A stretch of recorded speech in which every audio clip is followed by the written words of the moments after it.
Let's go, guys. Another week in the life. Going to talk through my trading journey, the ins and outs of everything that I do, where we're going to start with the accounts and where we're sitting to start the week. We're on a bit of profit on both FTMO accounts. They are both funded accounts that have seen a lot of drawdown recently.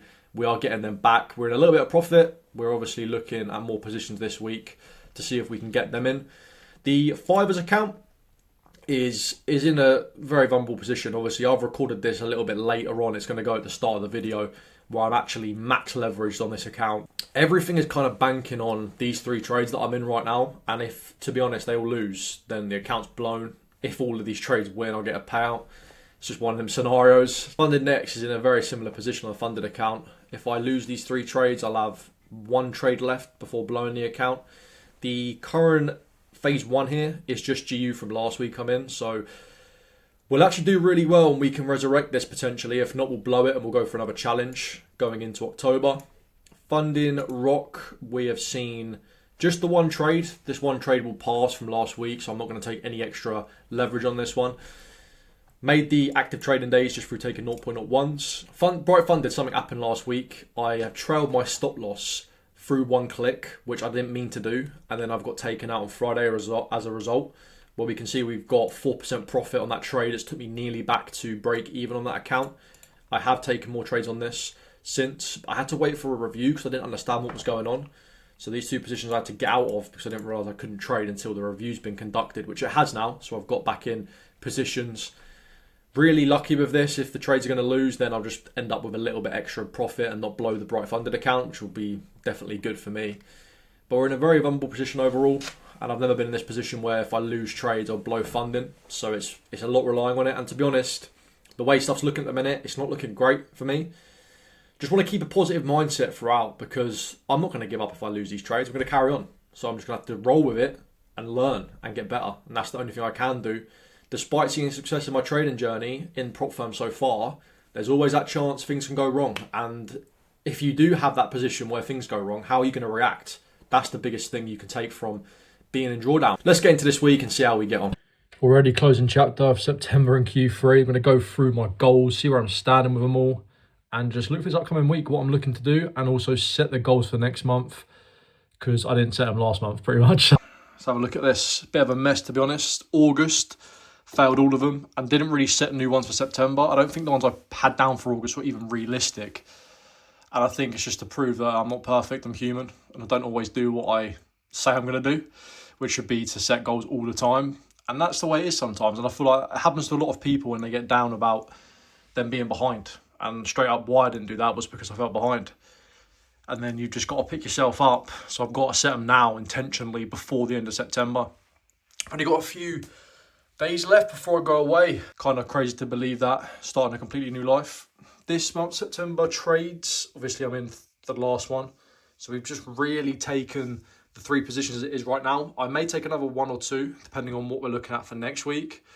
I'm not sure yet, but it could be a good month. There's opportunity for it to be profitable. Obviously, I won't know until next month now because the trade ain't going to hit. But worst to worst, 3 minus 3R just would have ended up being a 3-month losing streak in a row, which is really hard for me to trying to break that down. A 3-month in a row losing streak. It's really, really difficult for my trading, but I know that I'll bounce back stronger. You can see there currently you've got pretty much a 33% win rate as it stands. And I think if I put that in, I'm only up about, I think it's about 9.8R. So just for now, I'll just chuck. We're only up 10R for the year, which could be worse. I'm not down. I've had some good payouts, but I need to really get a good Q4 now. All of these goals didn't hit any of them again. Hold a Q3. And I said, not every quarter is going to be good. 800k in funding, didn't pass any challenges or phase ones or phase twos, nothing. No payouts, so 15k in payouts, nowhere near that. Sub 6 minute, all these running goals, sub 6 minute, sub 20 minute 5k. I'm going for them. Just got delayed. I would have hit them if it wasn't for me being ill and injured at certain times. And that quarter is what it is though. And like, as long as you're still progressing towards the goals, it's good enough. 5k subs, about 4-1. Done pretty well with that. Very, very happy. Nothing crazy for Q4, just 1.2 mil in funding. I need to pass these other accounts and not blow the funding I've got. But I will be buying more challenges in Q4, keep going with that. But really, the ceiling is at least 1 mil. That was my whole goal since the middle of last year, to hit 1 mil funding. And I'm over halfway there, and it could just take a few good trades to get me there, to be honest. And then obviously my running goals staying the same, 7.5k subs, $25,000 in payouts, which I think is achievable, to be honest. Then split that down for October. Obviously these ones are October. Them two there, the running ones, and then you've got past phase 1 on Funded Next, Funded Rock, and Bright Funded. Then get 10k in payouts and 5k subs. Really, as well, I'm looking to get a profitable month if September isn't. I need to just get some winning months under the belt, finish off the year strong, because the year could be strong, and it'll prove to myself that after going into mega drawdown, having really a poor win rate, should be at least at 40%. That'll resurrected it somewhat. That'll make me feel good going into 2026, and obviously I'll be doing a lot of work on the back end to make sure I get there as well. But that's really the quarter, that's really the month of October. Just got to execute now and go for it, really. Big run this morning again, gone on another trail run. Haven't done one in like 2 months, overdue. Got the Solomon vest as well, it's unreal. Yeah, not cheap, that's all I'm going to say, but they are quality. And I've also got this. Instead of gels, you see a lot of people sucking on gels. For this, I want to go a bit lighter, taking this as fluid fuel, which is powder. You just mix in electrolytes, carbohydrates. Probably tell by now that already, only a few videos into sharing my life, I don't do much. I'm trading, or I'm just working on myself in the gym or fitness wise, because it's such a big part of my life, and I've been doing this for, wow, 10 years now, really, the fitness stuff. And it's a huge part of my life, and there's a lot of traders that don't really show this side of it. But I know that many other traders will benefit if they were to just get into this more, because what the fitness does is it teaches you the discipline that you don't get anywhere else. And there's only one way in fitness to get better, and that's by being disciplined. And it just correlates to the chart so much that I hope I do inspire some traders to get into stuff. And it doesn't have to be like what I'm doing right now, because I didn't start off doing this. Believe me, I started off being very, very unfit. But day by day, week by week, you make them right decisions. Before you know it, you're in very good shape, and you also are very fit. And you can't take that away from anyone that does it as well, being the fact that when you're older, you'll thank yourself for it, because I don't want to be in my 40s or 50s with a bad body, with sores, aches and pains. That's not normal. Just know one day you're going to look back on this time when you were doing stuff and be grateful that you did it, because there might come a time where you can't do these things. And when you can't do them, it means more then. And then if you haven't done them, you'll think, why didn't I do them? But if you had done them, you'll be grateful you did. See you guys on the other side.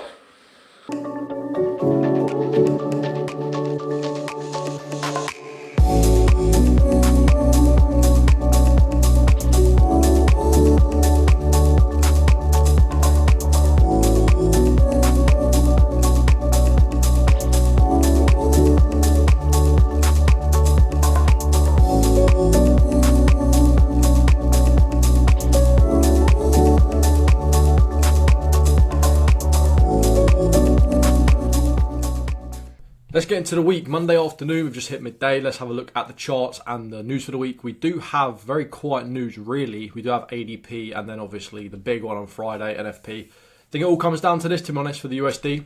Will the strength remain? Obviously, we want to see a good print here. We've had 2 bad ones in a row, and if we do have another bad one, highly likely, for the labour market being weak, we're going to have another rate cut. Maybe it's going to signal that there could be 2 before the end of the year rather than 1 or none, which the consensus last week, or the overall bias, has shifted a little bit to the dollar strength. Let's have a look at everything overall and my bias for the week. What's changed as well, because we have seen some differences in what's happened with EU. And I was bullish last week getting into the week, and after the weekly closed, I'll admittedly say it could have closed stronger. What I'm looking for here is, let's just break down the weekly as a whole. So we had a major pullback. This pullback consolidated for a little while. We did have 3 or 4 candles wicking down. The significance of this candle that wicked down took out this low, and that pullback finalised us making a new high for the year. The high for the year did not break these 2 liquidity points, and also this one here, past 1.19. So for me, if I'm looking at liquidity and I'm sitting there and saying, when are we going to go up? Well, this low failed to make a new candle body high. We've seen a huge rejection week, and a following week engulfing the previous low. It didn't close the strongest. We do have a big wick to the downside, but I'm looking for that wick to be filled. Massive bearish bias on EU now, and I'm looking for that sell. I'm only playing to this target. So my idea for the week on a weekly pullback was in fact price coming up into this daily with an order block. So the order block is what formed last week's high. Between Wednesday's low and Friday's high formed the other daily POI, FVG, which is now done the weekly imbalance fill as well, which is quite important. And we may now see that downside, but I wanted to move higher up. The reason being is because this move is really only a 2R from this point, and I wanted to see this high be respected, and that was my stop loss. So I need at least a 2R. If this trade is going to just run down, then so be it, but there's a lot of range to play further down if we do see closures through this level as well. So there's a lot of opportunity for sales. We're in the very start of that potential phase. However, the things to keep in mind, and I had this liquidity marked up, this is important, this liquidity. What I liked about how we reacted into it is, despite not closing through the first point of this 3-point liquidity, we pulled back with a candle that didn't wick past previous daily low, it didn't engulf the previous candle, and it formed an imbalance. There's signs that this is just a pullback and that we at least need to come deeper into this liquidity, at least the second point. To me, if we're going to start the week to the upside and we're going to drop, I would be expecting this final low to be cleared based on the weekly time frame. It's the simplest analysis. One thing you've got to understand though, and I've been trying to sell it all the way through here when we were amongst this high, is that there's been 6 weekly candles from this point. But you've got to sit there and go, okay, that's a 60 pip range. We've had 1, 2, 3, 4, 5, 6 candles all closed within a 60 pip range. Now that shows indecision. If this imbalance fill on the weekly is not it, and we don't fill last week's wick and continue down, NFP print is really bad. We're just going to see price break through these highs. GU's looking pretty good. As for GU, we haven't been tagged in either. Let's have a look at the weekly time frame to discuss this. So I've been bearish since this candle closed on the weekly time frame. Price messed about for a long time. We come into a lot of daily liquidity sitting here. The biggest and most important thing of this whole move is there's clear decisiveness that we're not testing current yearly high, despite us coming up on EU and clearing that high. So it shows the pound's weaker. You can see this is a huge rejection wick. Last week continued down into this wick. But because my target, and it makes sense on the higher time frames, and I'll show you in a minute, that these equal lows need to be cleared at a minimum before we come up. This is a monthly liquidity as well as a weekly liquidity. We engulfed the previous candle and we've retested it, failed to break this high, which makes this low that didn't quite wick into this imbalance a huge area for price to magnitude. So that's really a higher time frame bias for me on GU. And I'm looking for the pullback again. And I've decided that the reason why I don't like this daily, because people might ask me, why are you looking at last week getting in off the imbalance that was only formed between Friday and Wednesday?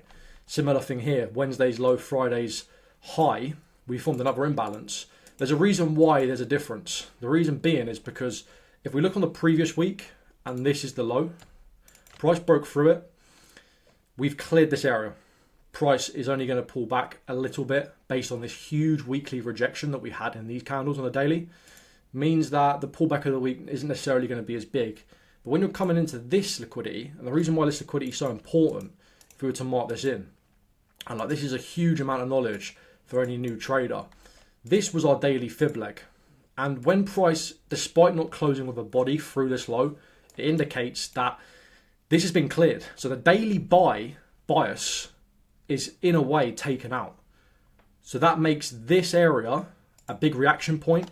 The fact that we had 2 candles not break it shows that the pullback could be deeper, and therefore this immediate POI I don't like enough for a sell.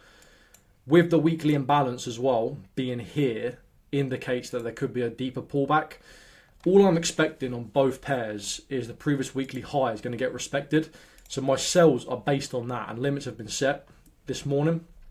Again, if we get a closure in a sell here, breaking this low, I will look for that short move to previous weekly low and get out with the other trade from last week running. So when I see these pullbacks, you might wonder when I'm in a trade, how are you feeling with this pulling back? Well, the weekly's got to open some direction, and the fact that it started bullish is to me a better sign than it starting bearish, because if price retested this area again and rejected, there's a much higher chance the previous weekly high is in jeopardy, where at the minute this pullback has not really formed the bottom wick. Is this the bottom wick for the week? Could be, but there's a high chance with last week's candle closing pretty strong that there's not really a probability for it to be more likely that will happen. I'm bearish on GU for sure because this whole imbalance sitting below August low has not been tested, and for us to break this high, I feel like price has to retest that. There's a lot to say in the fundamentals in a minute with the government debt and the budget, and I do think the pullback is imminent, and I think that it's a better shot playing that than trying to test the highs at the minute. So that's my idea for the week. We'll see what happens. Come back later in the week if we get tagged in or if we get any moves and talk through them. Tuesday morning at the dentist right now. I have been tagged in on EU yesterday in NYC. Not quite on GU, but obviously we're still in a position, and I'll show you guys when I'm back how we're looking on that coming into midweek. Dentists are just the worst though. It feels like I've been here about 5 times, and I probably have over the past 3 months. Check up in May, filling in June, filling went wrong. Now, next step, root canal. just catch a break from the dentist, you know what I mean? So I'm hoping this is the last time I'll have to go for a while. Got to get this out of the way. My face might be drooping after this one. Life of a trader, eh? It's not quite what it looks to be online. That is for sure. Bosh, all done. Went really well. Mouth's a bit numb. Got another half to do in about 4 weeks. It's looking good though. Show you guys the trades I'm looking at now on the charts on EU and GU. Let's go. Coming into the end of the day, Tuesday, we've seen price go up, and we did take out previous daily high. What yesterday did was it didn't have a bottom wick. It still stayed within that daily FEG. So I'm looking today to see if that can be respected. We've done the weekly imbalance fill. This is really the top wick. If we're going to drop, we should be dropping from around this area. If not, I'm pretty concerned about how high will come up. We could fill this area, but I'd rather not see that at this point because price has already tapped this area twice. If we drop, we should drop quite nicely the rest of the week. All comes down to NFP, I think. I think I'll still be in both trades that I'm in right now. GU is more interesting because I've just got in the second position. Got tapped in at, my entry was at 650, so around here. What we did see yesterday was this small imbalance was inversed, and we in fact created a really small one down here, but it's nothing significant. What I'm looking for now is the drop as well, and I want to see today close very weak bullish, if not bearish, and then get the push down tomorrow. Ideally, look, I just want to be away from entry or stop loss or any kind of slippage before this news event on Friday, and if that can be the case, then I'm going to be looking at keeping these trades running, really, and that's the idea. And one of the craziest things that's happened this week, coming on to Friday, we're finishing off the week. Government has shut down, couldn't decide on fiscal policies, I believe, for Q4. And I've never been in the situation to trade that this has happened. I think 2018 was the last time. So I'm inexperienced in this scenario, and I'm obviously in loads of trades. I'm going to talk through everything, how I'm feeling, because that's the most important thing to get value across to people, is not necessarily the trades, it's how I'm feeling, how I'm coping with the scenario that I'm in. ADP come out Wednesday, really shocking. Then we've got PMI services coming out in about half an hour. That will still be coming out. Ready to finish the week. I want to talk through the week analysis. Looking at EU this week, I took an entry on Monday. So I got tagged in Monday, and ever since then, it's been mostly in profit, but it's barely moved. And now it's coming back towards entry again. And it just doesn't seem to be playing out the way I anticipated the week to go. We did see the weekly flip at one point though. Yesterday we did flip it. It was looking good. The weekly finally started to look like it was going to move, but now it's not really doing that. And if you were to look at the week as a whole, based on this area, you can just see that price has range this week. Literally has just range from this low to this high. We've just bounced in between, and the volume of each candle since Tuesday has been very, very small. So you can try and do analysis on it, but is there that much to be said? As for GU now, GU is an interesting one because we were pulling back the whole week. We got tagged into the second position on Tuesday. Wednesday nearly stopped me out in the second position. And then yesterday looked strong. We've closed decently bearish. And I would look at that, say it's a confirmation for more downside. On the accounts that I've took a final trade on GU. But that was my trade today. I've marked up the 1 hour fib and I've got in off around the 0.5. We currently don't know what we're going to do here for ISM services. That's going to finish off the week, but at the minute, the day's gone bullish all day after yesterday was looking pretty good for downside. So the weekly is still bullish, and with that, it's just in another range really. So now we're just chopping between maybe that high and then this low on the weekly. And I just think that Where I need to get better, to be 100% honest with you, is I'm pretty good at capitalising on the streaks where we're running up and I'm running down cleanly. But when we're chopping on the weekly, I should probably be more cautious than I have been. I think I want to take that into next year and really learn from it. There's not much I can do. The government's closed. I've took 4 trades and I've got to wait for them to play out before I can make my next move, because there is no more leverage for me to get in on anything anymore. Even my live account, to an extent, is quite highly leveraged through 4 trades at once. And to take any more risk on, I don't think makes any more sense. But that's it. We can only go into next week, and I'll say to you guys, be cautious during this time. But I'm obviously not being, so that's really where I stand. I think you trade the strategy, and I'm very stubborn, and I'm one of the most stubborn people you'll probably ever meet. And I will go down with it, and then I'll learn. But that's the only way I can learn. Some traders are a bit more quick to learn about where they're going wrong, and they'll adapt things quicker. But straight up, I trust what I'm doing, and until I'm shown otherwise, I just roll with it, and that's just me. And I think, to an extent, that's a really, really bad trait. But then on the other side, it's a very good trait in other areas, and it's just the personality that I have. See you guys next week. Take care. Peace out.